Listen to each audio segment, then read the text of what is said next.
Vamos iniciar, então. Mais uma vez, só para a gente focar, né, sobre o quesito da palavra de Deus, né? Toda a Escritura é inspirada por Deus e útil para o nosso ensino, para a repreensão, para a correção e para a instrução na justiça.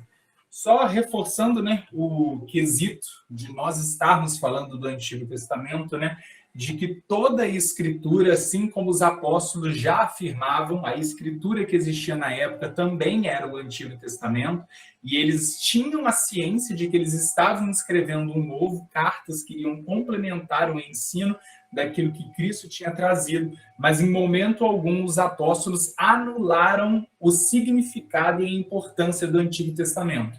Paulo mesmo vai dedicar várias vezes durante suas cartas a falar da importância do Antigo Testamento, que não existiria graça se não houvesse a lei. Então, por isso, a importância de nós estudarmos muito a lei e, obviamente, toda a história do povo de Israel, que é o decorrer de dar a entender, né, a história de Cristo. E aí os principais pontos do que nós vamos estar vendo hoje.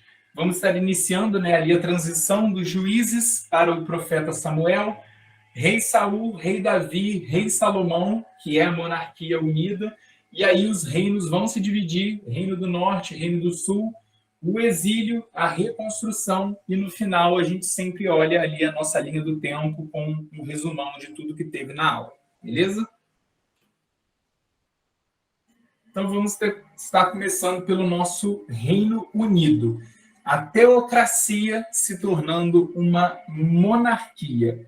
A teocracia, ela era como Israel era governada antigamente. Antes de existirem reis, o governo de Israel era um governo teocrático, ou seja, a divindade, Deus, governava o povo. Sempre que eles precisavam saber se eles tinham que fazer guerra, se eles tinham que fazer aliança, se eles tinham que estar em paz, se eles tinham que recuar, tudo que o povo precisava fazer, eles tinham que buscar a vontade de Deus. Isso era feito através dos sacerdotes e principalmente da figura do sumo sacerdote, que era um representante de Deus. E ele era ali o mediador, né? As pessoas iam até o sumo sacerdote, apresentavam as suas situações, e aí Deus falava com o sumo sacerdote, e o sumo sacerdote passava qual era a vontade de Deus.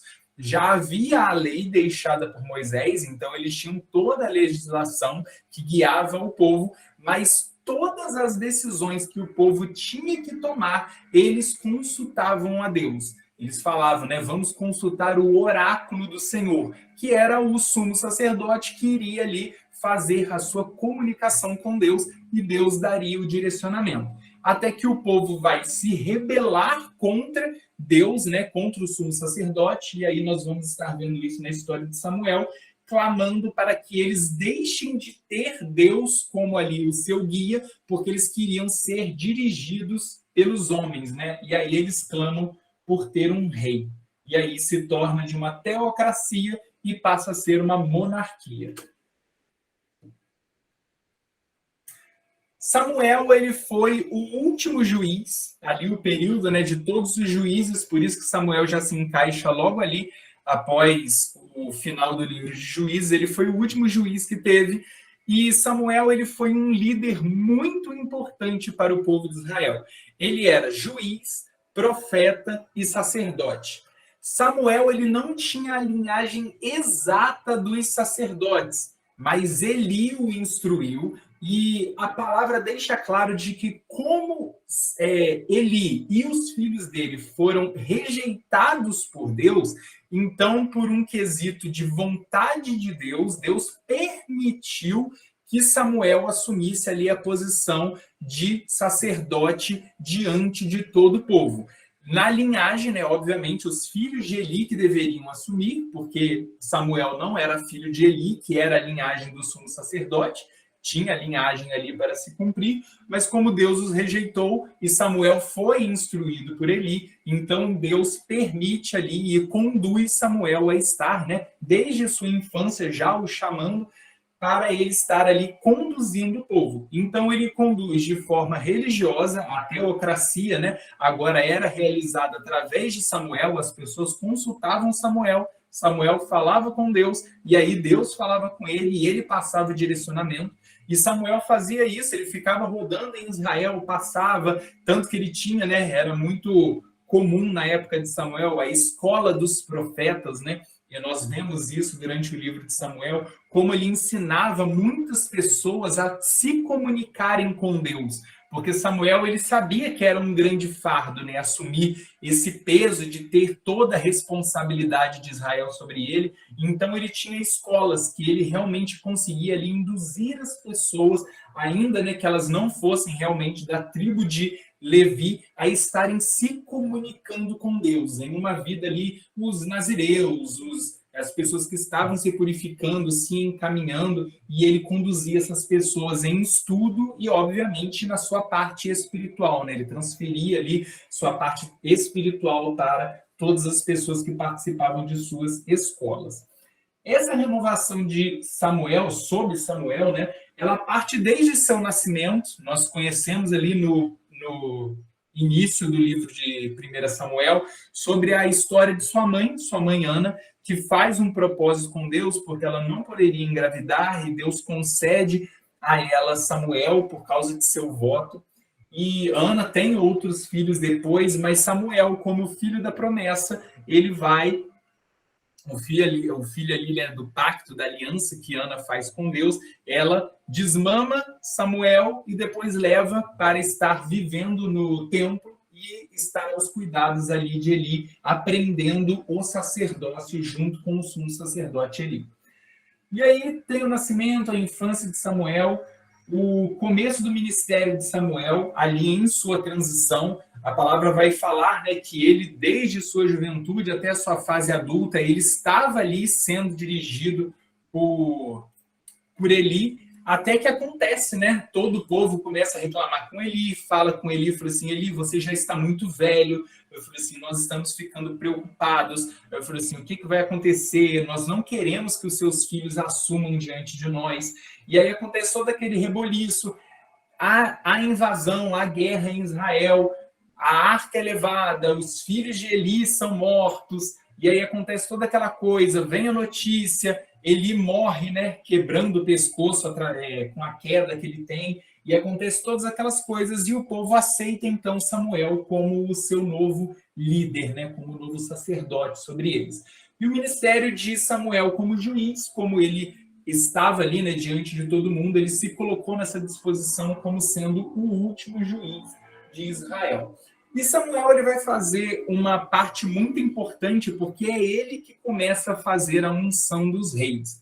Obviamente, de forma contrariada, né? Samuel não queria ter feito isso, ele se sentiu ofendido, ele fala com Deus que estavam rejeitando ele, e Deus fala para Samuel, né? Assim, eles não rejeitam a você, eles estão rejeitando a mim, pois eles não me querem mais como Deus, e eles querem que homens governem sobre eles. E aí Deus vai e adverte, mas ainda assim ele direciona para estar escolhendo Saul, e a consagração de Saul. Saul é ali, né, erguido como rei, o primeiro rei de Israel, um homem de grande influência. Saul era de uma família abastada de Israel, né? E Samuel começa a acompanhar Saul. Samuel ele se colocou em um cargo ali de conselheiro. Ele realmente, né, uma presença espiritual para estar guiando Saul. Só que Saul tinha um coração muito obstinado. E isso a gente pode fazer um paralelo muito grande, talvez o maior paralelo entre a diferença de Saul e Davi, mais para frente, né? Muitas pessoas às vezes perguntam por que Deus perdoou Davi e por que Deus não perdoou Saul? Qual a diferença entre os dois, né? E a principal diferença é o que Davi e Samuel vão estar falando, né? Deus ele não se importa com as oferendas. Deus ele não se importa com os holocaustos. O que importa para Deus é o coração quebrantado perante o Senhor. Então, como Samuel ele quis como Saul ele quis fazer barganha com Deus, ele dava a entender, tipo assim, eu sei mais que Deus, eu vou fazer de uma forma melhor. Quando Deus, né, várias vezes Deus falava, mate o rei e deixe o gado. E aí Samuel não matava o rei. E aí Saul não matava o rei. E aí depois Deus falava assim, mate o rei, mate o gado, mate tudo, destrua tudo. Aí Saul vai e poupa o gado. Senhor, mas eu vou te oferecer, eu vou tirar o melhor desse gado aqui e te ofereço em holocausto. E aquilo para Deus não importava. Deus estava provando o coração de Saul. E Saul se demonstrou uma pessoa que ele pensava na parte humana, na parte daquilo que não correspondia com o que era a vontade de Deus.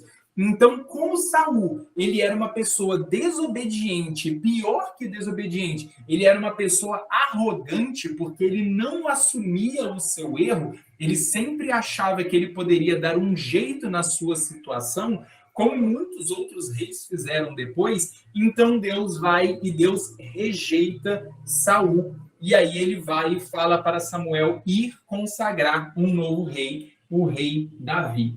E aí acontecem muitas guerras, desobediência, e Saul ele é rejeitado, né? E ainda rejeitado, ele dura no trono durante um bom tempo. Mas aí Deus ele se aparta de Saul e não se comunica mais com ele.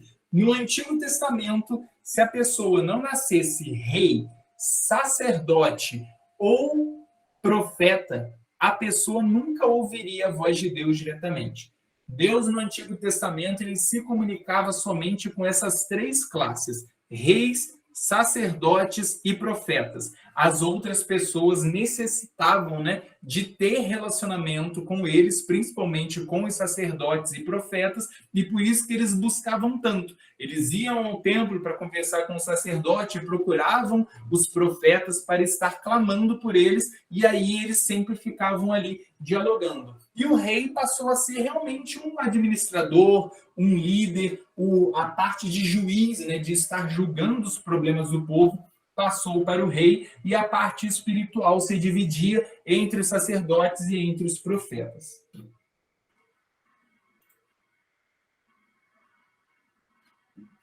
E aí começa a haver a ascensão de Davi, né? A ascensão do rei Davi, ele é algo muito importante, porque até Samuel sentiu medo de estar indo consagrar Davi. Ele tinha medo, né, de quem Saul se tornou, porque se popularizou, né, principalmente a partir, né, da época dos reis, de que profetas que entregavam mensagens que os reis não gostavam, eles começaram a matar profetas. E existiam outros profetas. E Saul ele se tornou um rei mau, um rei de coração duro. Então Samuel temeu a sua própria vida ao ponto de falar com Deus: Senhor, se eu for lá, Saul vai me matar. Então Deus vai dar estratégia para Saul, ele vai, fala que ele está indo oferecer holocausto junto com Jessé, né, e sua família, e aí ele chega lá, e aí acontece todo o caso, né? Samuel, ele encontra, né, os filhos de Jessé, e ele começa a analisar um por um, e Deus fala, né, com Samuel: Samuel, não olhe com os olhos humanos, você olha por aquilo que tem a aparência, mas eu olho o interior. Desde ali, Deus já queria o interior de Davi, porque Davi, né, as pessoas às vezes falam: mas Davi ele era humilhado, ele estava cuidando das ovelhas. O cuidar das ovelhas era a função sempre do filho mais novo. Então, antes de nascer Davi, o filho mais novo, antes dele, cuidava das ovelhas. Aí, quando nasceu Davi, o filho anterior a ele passou a cuidar. Ele poderia cuidar do campo, poderia ir para a guerra, poderia ter outras atividades, mas o mais novo, a função era cuidar do rebanho. Então, Davi ele estava ali tomando conta, né, do rebanho. Obviamente, a palavra deixa a entender de que Davi tinha um conflito ali entre os seus pais, e esse principal conflito estava em uma característica cultural de Israel. Davi ele era um homem de cabelo ruivo, E os ruivos, para os judeus, eram pessoas amaldiçoadas. Quando alguém tinha um filho e esse filho nascia ruivo, eles achavam que Deus estava amaldiçoando aquela família. Então, Jessé e sua esposa, né, eles achavam que Deus tinha amaldiçoado eles. E eles, quando eles tinham, né, um outro filho depois, e se o outro filho não nascesse ruivo também, eles achavam de que, tipo assim, Deus não se agradava da gente até aqui, mas nós nos arrependemos, então nós tivemos outro filho e o nosso filho nasceu. Eles achavam que era uma anormalidade, né? É um gene recessivo, né? São pouquíssimas pessoas que nascem ruivas, e por isso é tão raro nascer, né? Mas eles achavam realmente que quando havia uma criança ruiva, era um sinal de que Deus estava marcando aquela família e ele estava descontente, ele não estava se agradando daquela família. Era um costume, um costume popular, né, de Israel, deles acharem, né, que os ruivos, por serem pessoas tão raras, de serem símbolos, né, de maldição no meio da família. E isso foi muito impactante, porque como havia essa cultura popular no meio de Israel, e eles terem que aceitar e aclamar um rei que era ruivo, e ele é a mesma coisa deles pensarem, nós estamos colocando um homem maldito no trono do nosso reinado. Então, esse quesito de Davi assumir o reinado de Israel, ele simbolizava de que Deus ele estava pegando o que era maldito para o homem, o que era sem valor, e ele estava colocando de forma abençoada. Deus estava abençoando a vida de Davi e transformando a partir daquilo ali. Pode falar, Rafael. Professor, em que parte, em que capítulo está escrito que rei Davi era ruivo?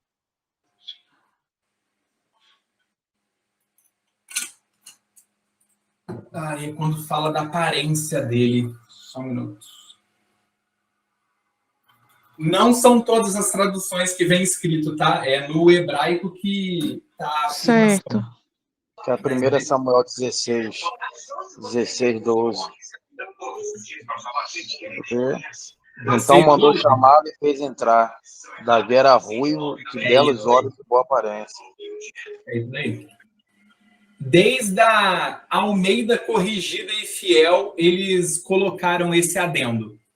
Porque aí depende, né, da versão. Na Almeida Corrigida e Fiel está entre parênteses. Geralmente, quando está entre parênteses, é porque é uma adição do comentarista.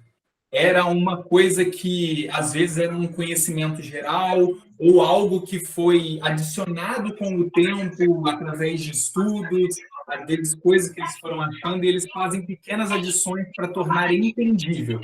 Então, geralmente, essas frases, se a gente pegar versões muito novas, se eu não me engano, a NAA já está sem parênteses. Eles consideram que já é um conhecimento tão intrínseco que eles já consideram que faz parte do texto. Mas as versões mais tradicionais, geralmente esses comentários do copista, né, eles colocam entre parênteses para descrever que não era o texto original, mas é uma informação adicional que está ali. A partir da Corrigida e Fiel tem essa versão. Fala. Boa noite. No caso, esse comentário sobre o povo de Israel achar a pessoa ruiva amaldiçoada. Foi no comentário bíblico que o senhor conseguiu achar? Tem em comentário bíblico. Deixa eu pegar aqui para mostrar para vocês também. Eu ia pedir no final da aula depois. Mas para mim não esquecer, teve uma coisa que eu esqueci. Que eu vou deixar que eu vou até dar uma olhada. Deixa eu pegar aqui mais um aqui. Ó, 3 indicações para vocês para ajudar no ensino. Ó. Valeu.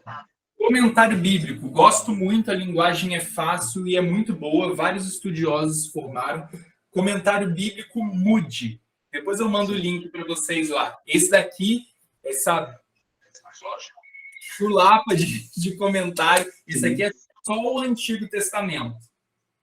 Muito bom, linguagem muito boa, tem muitos comentários. Outras indicações para vocês do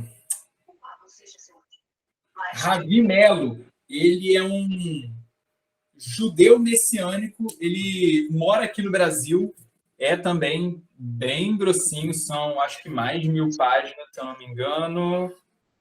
São 1005 páginas, Judaísmo e Messianismo. É muito interessante porque ele faz toda a análise da cultura judaica e ele faz um adendo porque os judeus messiânicos são judeus que mantêm os ensinos da Torá, mas eles acreditam que Jesus é realmente o Messias que já veio na Terra.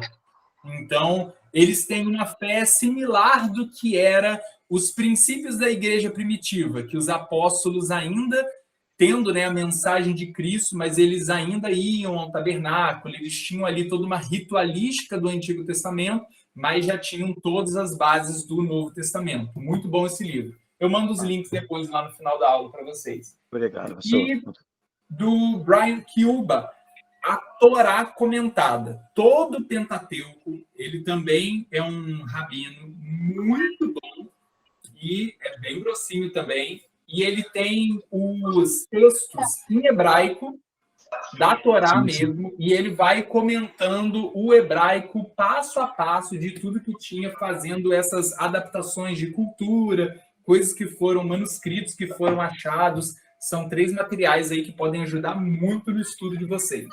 Beleza? Obrigado, professor. Muito obrigado. Nada.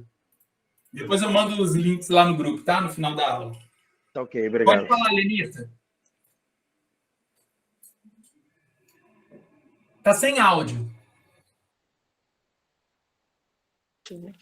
Por favor, era um povo meio místico, descrente, porque as mulheres que não podiam gerar filhos também eram tidas como amaldiçoadas. Sim. E pela segunda vez eu vejo que os ruivos também eram nesse mesmo sistema. Isso procede? Então, procede. Infelizmente, como nós vimos na aula passada, o povo judeu, por eles não terem expulsado todos os povos que era a ordem de Deus, eles acabaram muitas vezes trazendo coisas das culturas dos outros povos para dentro deles. Então, por isso que Deus sempre fala, vocês têm que destruir os altares, vocês têm que destruir os arbustos, né? Os arbustos que eles falavam era uma árvore mais alta que tinha, só que ela era rasteira e ela formava tipo uma coroa e as pessoas ficavam colocando templos, ídolos ali. Depois, se eu achar alguma foto, eu envio para vocês lá, para vocês poderem ver também. E eles começaram realmente a misturar muito a fé deles. Então, tinham alguns grupos que realmente acabaram entrando para o misticismo, para a feitiçaria, para falar com mortos. Eles iam misturando com coisas que os povos ao redor tinham. Até porque eles começaram a se misturar, porque eles começaram a se casar com os povos que eles não expulsaram ali na época de Josué. E aí, por isso que aconteceram todos os problemas durante o período dos juízes. Por causa de todas essas coisas que eles ficavam misturando a fé deles, né? É o que a gente chama de sincretismo, né? E esse sincretismo, Deus, ele abominava, porque eram coisas que estavam realmente misturando, né? Misturando a fé deles, e eles não conseguiam cumprir o que era realmente a lei de Deus e principalmente ter uma vida ali pura com o Senhor. Então, eles se tornaram muito... não vou dizer céticos, porque eles acreditavam muito em Deus e nas outras deidades, né, que eles iam se misturando. Mas eles acabaram se tornando realmente pessoas muito... É a palavra que você usou mesmo, muito místicas. E aí eles tinham essas crendices, porque os povos ao redor acreditavam nessas coisas. Então, de tanto acontecer isso, por isso que acabou se tornando cultura popular. Os ruivos são amaldiçoados. A mulher não gerar filho em si é mais um quesito mais pejorativo. Eles realmente, porque toda a cultura judaica veio de Abraão e Sara não podia gerar filhos. Então, eles sabiam muito bem que, às vezes, Deus fechava a madre da mulher. mas eles tinham que ter buscado a Deus, e eles acabavam colocando pessoas que nasciam com deficiência, eram pessoas amaldiçoadas, tudo que era fora da normalidade, eles consideravam que era uma maldição. Então, eles se prendiam muito nesse misticismo da fé e acabavam nisso daí perdendo e se distanciando cada vez mais de Deus.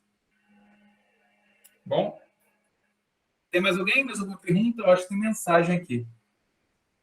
A Laci falou, né, também, tenho essa dúvida. Infelizmente, eles se tornaram bem, bem místicos. Alguém aqui conhece falando, né, desse quesito do misticismo, quanto mais foi chegando perto do tempo de Jesus chegar, os judeus eles foram cada vez mais se quebrando em grupos. Tanto que na época que Jesus chegou, tinham muitos grupos, que eram grupos religiosos e políticos. Tinha os fariseus, os saduceus, os essênios, tinha os escribas, tinha os... eu acho que eram uns 9 grupos, se eu não me engano. Deixa eu pegar aqui, eu tenho anotado aqui todos que são aqui. Os zelotes, professor, não, né? Tinha os zelotes. Os zelotes já eram realmente um grupo revolucionário, né? Eles eram radicais na sua fé, mas eles realmente eram um grupo antipolítico. Aqui, ó.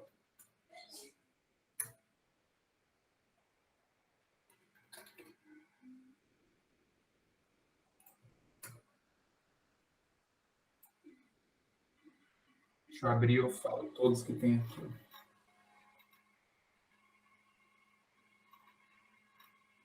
Aqui, ó, todos os grupos, ó. Tinham os fariseus, que eram os mestres, saduceus. Só que os saduceus eles começaram a divergir em algumas coisas, porque eles não acreditavam em todas as coisas. Por exemplo, os saduceus não acreditavam que existiam anjos e demônios, eles não acreditavam no mundo espiritual. Então, eles tinham algumas coisas que eles não acreditavam muito, né, nessa parte transcendental da vida, né? Tinha os escribas, que eram os copistas, era uma parte mais governamental, mas era um grupo muito forte. Tinha os essênios, que eram pessoas que hoje em dia a gente conhece, né? Teve até um grupo que durante a história da igreja tentou replicar, que eram os puritanos, né? Que eles se isolaram totalmente de todos os povos e foram viver sozinhos. Os essênios, eles eram um grupo de judeus que foram morar no meio do deserto porque eles acreditavam que todo mundo tinha se corrompido e eles não queriam se corromper, então eles foram buscar uma vida de castidade no meio do deserto. Tanto que os essênios são eles que escondem uma grandíssima quantidade dos manuscritos que nós encontramos hoje para a comprovação da Bíblia, tanto do Antigo quanto do Novo Testamento. Os essênios tiveram uma função fundamental nisso daí de guardar, né, e de manter os rolos, né, da lei e do Novo Testamento. Tem os zelotes, que era um grupo libertário. Tinha os samaritanos. Os samaritanos eram um povo rival, né, e a gente vai ver hoje aqui sobre os samaritanos, porque os samaritanos é um povo que se misturou com o Império Babilônico, então a cultura deles era toda misturada, judaísmo com os deuses babilônicos, por isso que os judeus não tinham relacionamento com eles, porque eles eram um povo sincrético.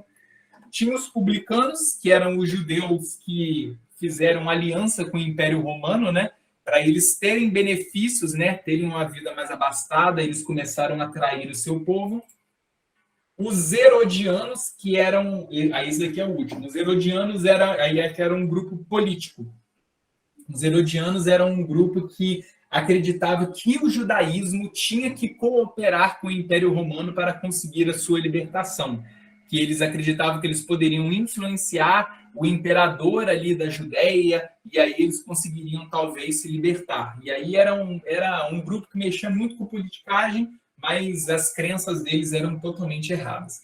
No meio de todos esses grupos, tem um grupo dessa época que perdura até hoje, que são os... misticismo judaico. são os cabalistas. Alguém já ouviu falar desse termo, da cabala judaica? Já.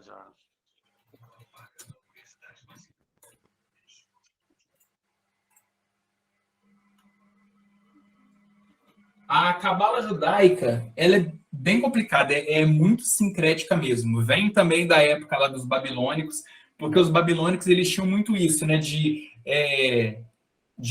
desses quesitos de tarô, de ler as estrelas, de signos, de essência, de força astral, todas essas coisas, né?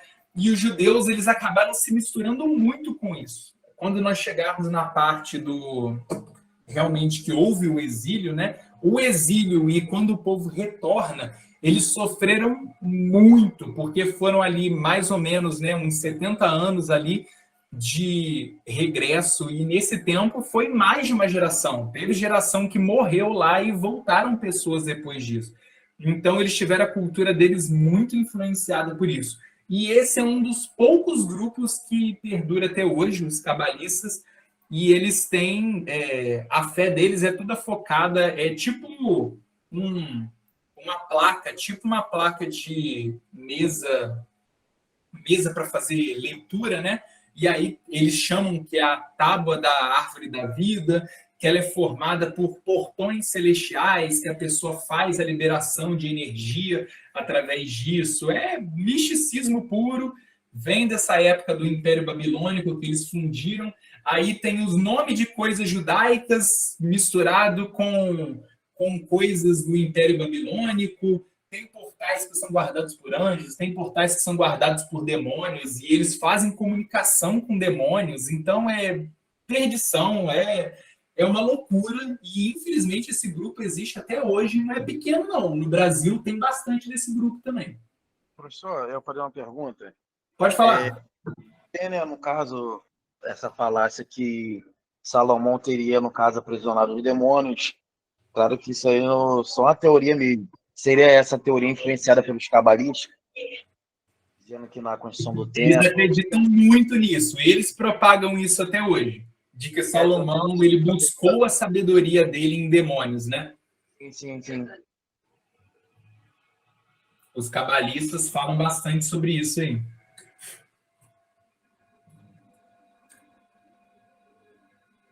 Tá ótimo. Então, houve, né, o surgimento do rei Davi, e aí Davi tem toda ali a sua história de ascensão, né? Em um momento, óbvio, né, humanamente uma coincidência, mas óbvio que teve ali todo o momento de Deus. Deus leva Davi em uma missão de que ele estava levando comida para os seus irmãos e, obviamente, para ter notícias, né, de seus irmãos para trazer para o seu pai. Ele se depara com o exército de Israel ali conflitando com Golias. Ele se sente ofendido porque o povo de Israel não estava tendo coragem de enfrentar alguém que ele mesmo fala, né, como esse incircunciso tem coragem de proferir maldição para o povo do Deus dos deuses, o Senhor dos senhores, o Senhor dos exércitos, né?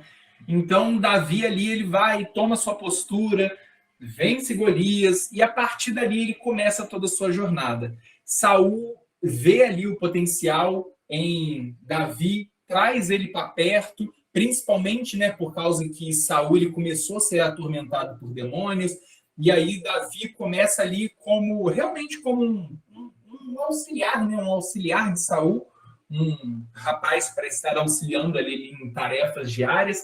E aí ele toca a harpa para Saul, ele era chamado quando Saul estava perturbado.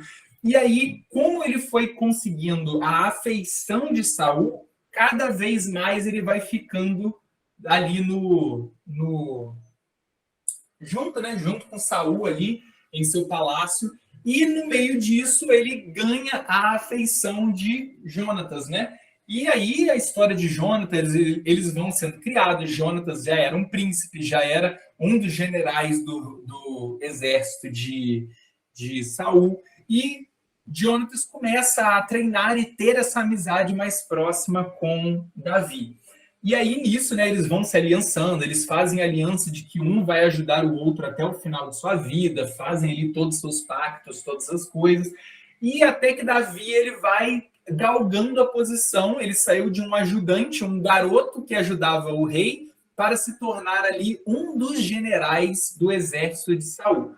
E aí a gente sabe que Davi ele se tornou um grandíssimo guerreiro, um grandíssimo general, e no meio disso tudo, o povo começa a aclamar Davi, e aí Saul começa a criar ódio por Davi, tenta matar Davi, nisso Davi consegue casar, né? Casa com Mical, a filha de Saul, e o início do relacionamento deles era muito bom, a palavra mesmo fala, né? A palavra fala de que Mical era realmente apaixonada, os dois se amavam, só que a gente sabe que esse relacionamento foi se tornando muito complexo com o decorrer do tempo. A Juliana perguntou aqui, professor, alguns pregadores pregam que Davi era filho de outro relacionamento, isso procede?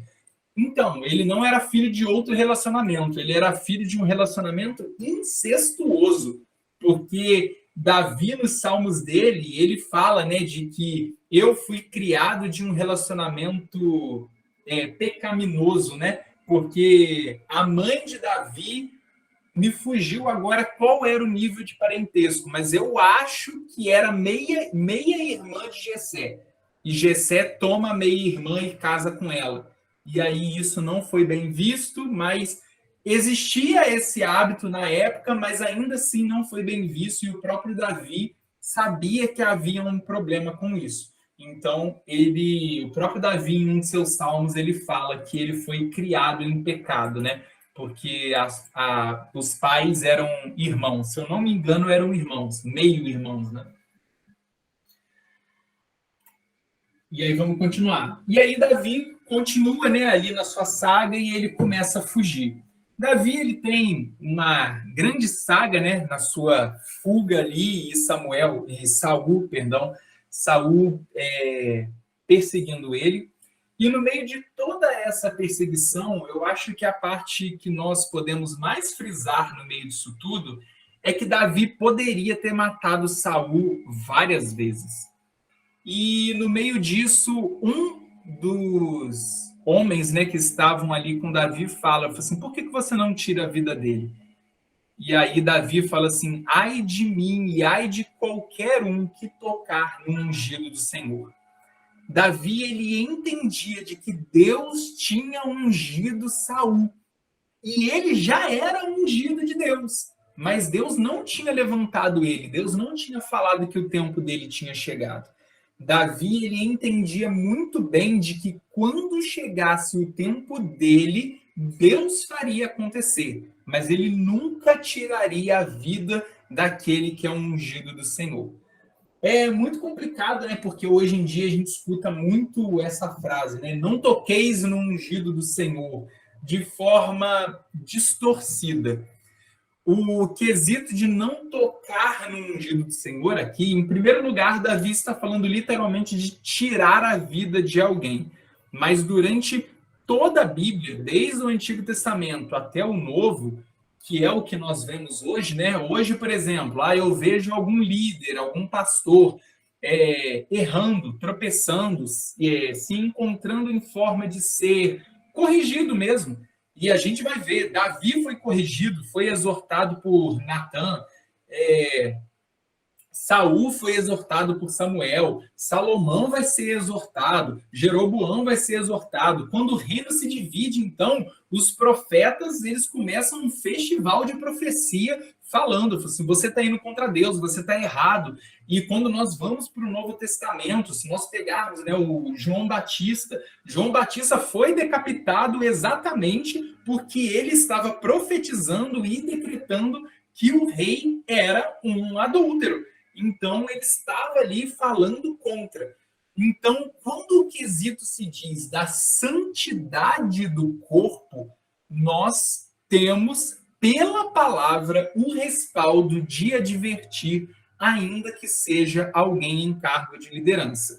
O que Davi fala, não toqueis no ungido do Senhor, é de não ferir, de não atentar contra a vida. Agora, o caso da gente omitir a verdade com medo de falar de alguma liderança, Isso daí é um pensamento embutido, infelizmente, por lideranças que não são saudáveis dentro da igreja.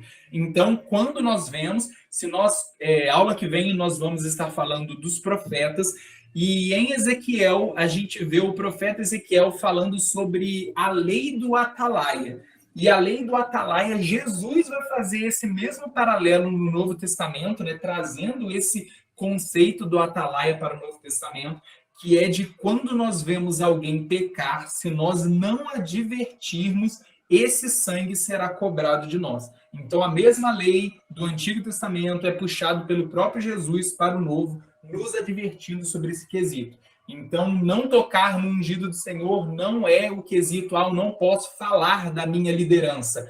Se a liderança se encontra em estado de desobediência à palavra de Deus, a palavra de Deus e Deus são pessoas que não podem ser discutidas. Agora, se alguém vai contra o nosso manual de fé, aí essa pessoa ela tem que ser advertida. E aí acontece, né, a morte de Saul. Para muitas pessoas, tem muitas pessoas que têm dúvidas se Saul ele cometeu suicídio ou não. Saul ele tem uma tentativa de suicídio. Ele pede, né, para o menino matar ele, o menino fala que não vai matar, e aí ele puxa a espada, se lança sobre a espada e ele não morre. E aí vai estar dizendo de que ele vê alguém chegando e fala: tire a minha vida antes que venha algum filisteu e possa se gloriar falando que me matou. Então ele tentou o suicídio, mas quem tirou a vida dele foi um dos soldados que estavam ao seu redor. Ele não conseguiu cometer. Teve um atentado, se lançou sobre a espada, né? Teve um ato de suicídio, mas ele ainda não morreu naquele golpe. E o quesito... Pode falar, Felipe. Professor, só para... Eu sei que estou perguntando esse tópico aí, sobre como Saul consultou aquela pinotisa. A gente bem sabe, né, que a homem não morreu só uma vez e logo segue seu juízo, mas cria-se muitas teorias em volta daquilo, por conta da aparição ser exata de Samuel. O senhor também já viu o comentário que desmistificou mais essa passagem, que trouxe mais esclarecimento? Sim, eu ia entrar nesse assunto agora, porque geralmente os dois assuntos, né? Se Saul é um suicida e a pitonisa. A feiticeira pitonisa, ela mesma, né? Ela se assusta com a situação de ter o rei de Israel ali, e ele pede, né, para que ela invoque o espírito de Samuel. Existe mesmo muitas teorias, e a gente pode resumir em duas, de que é o quesito, de que existem pessoas realmente que creem de que Samuel estava ali, de que Deus permitiu que Samuel estivesse ali, e outra parte acredita de que Samuel não estava ali. Admito que esse foi um texto que eu já estudei por muitos anos da minha vida, e era um texto que me incomodava muito, porque eu sou total defensor de que a palavra é inerrante. Para a palavra ser inerrante, de Gênesis a Apocalipse, ela não pode conflitar com nada dela. E se uma única vez Deus tivesse permitido um espírito morto voltar para falar com os vivos, isso abriria um precedente enorme para a gente discutir outras coisas. Mas, ainda, né, tendo esse precedente ou não, eu não creio que era Samuel, eu creio que era um demônio enganador que falou com Saul, porque o demônio enganador, ele induz Saul ao que iria acontecer. Só que se a gente lê os acontecimentos certinhos de tudo que aconteceu, não acontece o que o demônio falou. O demônio falou que Saul e os seus 3 filhos morreriam no campo de batalha. Um filho foge, ele morre depois, e Saul não é morto por mão de filisteus. Tanto que ele mesmo fala: me mate para que nenhum filisteu venha, me mate e tire a glória disso. Então, um filho de Saul não morreu no campo de batalha, e Saul não foi morto por mão de filisteus, foi morto de um dos seus próprios soldados. Então, como não se cumpriu a palavra, se tivesse sido Samuel como profeta de Deus, o que ele dissesse ia acontecer. Mas como aconteceu diferente do que o Espírito disse, então isso demonstra realmente de que era um espírito enganador. O conflito já estava armado, então o demônio já sabia que ia acontecer uma batalha, de que provavelmente ele poderia induzir ali o conflito e muitas pessoas morrerem. Então ele realmente acovardou Saul naquele momento. Mas não se cumpriu o que ele disse. Ele fez uma profecia do futuro e isso não se cumpriu. E a palavra vai estar dizendo, né? Não julgue o profeta, julgue a profecia. Se a profecia não se cumprir, então não veio de Deus. Então, como a profecia que foi dita pelo Espírito que apareceu ali não se cumpriu da forma que ela disse, então não veio de Deus. E se não veio de Deus, então era um espírito enganador. Não era Samuel realmente, e Deus realmente nunca quebrou essa regra, permitindo que um morto voltasse para falar com algum vivo. Amém, amém. Obrigado, senhor. Boa explicação. Ótimo. E aí, segundo Samuel, ele é um livro muito focado em Davi. Ele vai estar falando, né, sobre os triunfos dele realmente. E Davi ele foi um rei sanguinário, né, um rei de muitas conquistas, tanto que Deus não permite que ele construa o templo, porque fala que as mãos dele tinham muito sangue.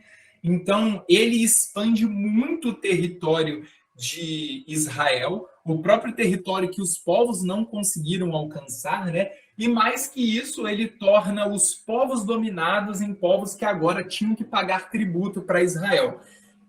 Davi, ainda sendo um grandíssimo guerreiro, ele entendia o quesito monetário, tipo assim, a força que eles teriam que gastar para exterminar um povo inteiro, muito além das fronteiras deles, iria fazer com que o exército fosse para muito longe, o exército ia ter que ficar longe de fontes de água, longe das suas proteções. Então ele ia, derrotava a força militar daquele local e escravizava, né? Ele deixava o povo lá, olha, vocês seguem a sua cultura, seguem os seus costumes, mas anualmente vocês têm que pagar um tributo para a gente. Vivam a vida de vocês. E eles ficavam realmente só controlando as forças militares para que não houvessem rebeliões para atacar Israel. Nisso daí, Davi realmente foi muito estrategista e com isso ele tornou Israel cada vez mais rica naquele momento. Tanto que quando chega o período de Salomão, Salomão ele foi o rei mais abastado de Israel. Obviamente, porque ele dobrou muito mais do que o seu pai Davi já tinha conquistado, né? Mas ele conseguiu por causa de que Davi já tinha deixado o seu reino muito rico por causa de todas essas conquistas que eles tinham. E aí ele teve triunfos políticos, espirituais e militares, né? Só que, infelizmente, a gente sabe que a história de Davi não foi a história mais bonita até o seu final, né? Davi, por costume da época, os reis sempre iam para a guerra. Nem sempre eles iam lutar, mas eles estavam lá realmente como estrategistas, né? O rei também era um dos generais, né? Ele estava ali como a voz máxima de guerra, analisando os conflitos. E Davi, em uma das guerras, ele envia o exército e seus generais e ele não vai para a guerra. E aí a gente sabe toda a história. Davi, ele vai, tem o seu adultério com Betseba, chama Urias, tenta embebedar Urias, Urias não vai, não dorme com sua esposa, e aí ele vai, faz a carta, envia Urias de volta para a guerra, e Urias é assassinado. E aí ele toma Betseba como sua esposa, e para Davi estava tudo ótimo, consegui ocultar meu pecado, ninguém nunca vai saber, tá tudo ok, segue a vida. E aí Natan vem e faz uma das maiores advertências, e Natan também ele temia perder a sua vida, porque Davi ele não estava muito bem centrado em Deus, então Natan ele conta para Davi a história de dois pastores, né? Fala ali aquele contexto, o homem muito rico pegou a ovelha daquele que era pobre, só tinha uma, sacrifica ela e dá para os seus amigos. E Davi fala, esse homem tem que morrer. Quem é esse homem? Fale quem é esse homem que eu vou matar esse homem. E aí Natan fala, né? Até coloquei aqui uma ilustração de Natan apontando para Davi, esse homem é você. E aí Davi se choca, ele entende de que ele tinha pecado e ele se arrepende. Davi, ele dedica um de seus salmos inteiros para falar, né, sobre o seu arrependimento, que é quando ele fala, né, renova em mim um espírito reto, né? Ele fala sobre o seu coração, para Deus dar um novo coração para ele. E ele fala, Senhor, não retire de mim a tua presença, não retire de mim o teu espírito. E é exatamente isso que torna Davi totalmente diferente. Porque Davi, ele sabia de onde ele veio. Davi, ele tinha uma linhagem muito humilde, uma linhagem quase pobre. E Davi, ele fala, Senhor, me tira até o reino, me tira o trono, mas não me tira a tua presença. E por isso Davi, ele é conhecido como um homem segundo o coração de Deus. Não porque ele era alguém que não errava, que não pecava, mas ele era alguém que ele tinha um coração arrependido. Davi, ele nunca tropeçava no mesmo erro. Quando ele via que ele tinha errado, ele se corrigia e ele se arrependia. O termo arrependimento, né, que principalmente vai ser muito usado no Novo Testamento, e nós conhecemos, né, muitas pessoas falam assim, metanoia. A metanoia é realmente a total oposição. Eu estava indo para o norte, eu vou mudar, eu vou para o sul. Eu vou para o caminho oposto da onde eu estava. É uma mudança total de mente. Eu fazia A, eu vou fazer o oposto, eu vou fazer o contrário.